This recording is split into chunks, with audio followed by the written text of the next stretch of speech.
It's truly an honor to be here with you guys today and a bunch of patriots. It always fills my heart. Thank you for coming to this such important cause.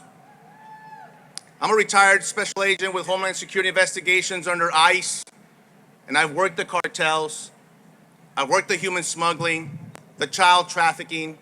As a subject matter expert in human trafficking, I rescued the women and children from these horrific conditions. And like Jason said, the cartels are an imminent threat to our not just our state of Texas, but to our country.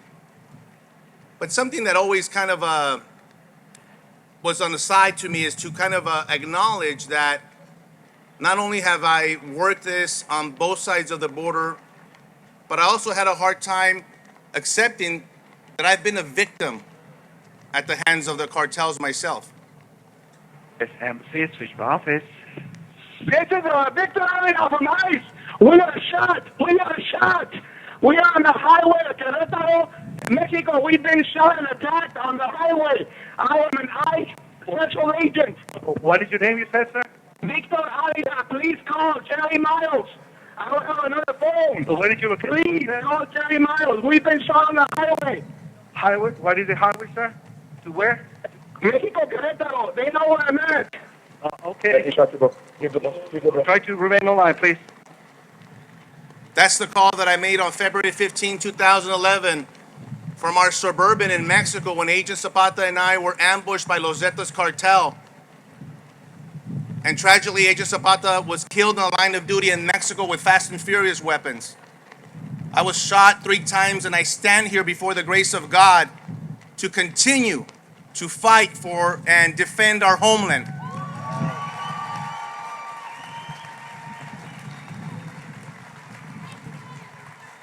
As a victim of a crime, why we're here. And we're here, and I'm here today to be a voice for all those victims that this open border policy has brought. U.S. citizens killed at the hands of illegal aliens all over our country. Little girls being raped by the cartels, by corrupt Mexican officials, by military members. Moms, angel moms, families that have lost their loved ones to fentanyl poisonings. These are the victims that their voices have been lost. Remember them when you leave here today. They are the ones that we fight for. They're the ones that have to explain why an illegal alien is trying to rape their 13-year-old daughter in their own bedroom in Michigan.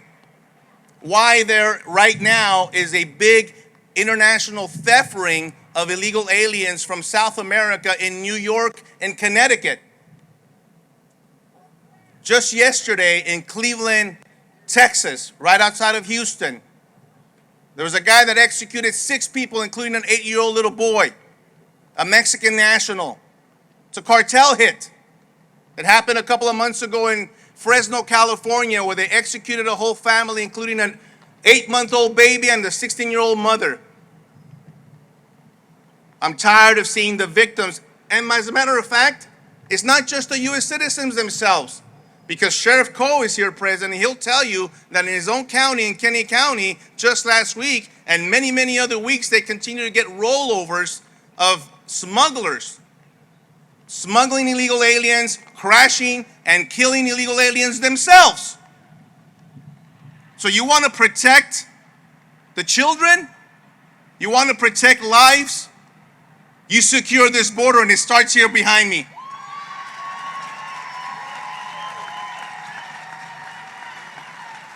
A lot of people always ask, what do I do, Victor? What do I do? How can I help? Well, you guys are here. You're the exception because you're awake. But you must communicate this to your community members, and it starts at the local level. Sometimes people think, well, do I have to call the White House? I don't know how to do that. No. You get to find out who your city representative is. You get to find out who your county commissioner is. Go to a meeting. Go to a school board meeting and be impactful as to what they say and do that's going to matter in your own neighborhood. Bring the change from the local community and the local government back to this building because that's what they're there for, right? I mean, what a concept that your elected official is supposed to represent you. Well, let's take it back to basics. I will, by the way, in CD 23.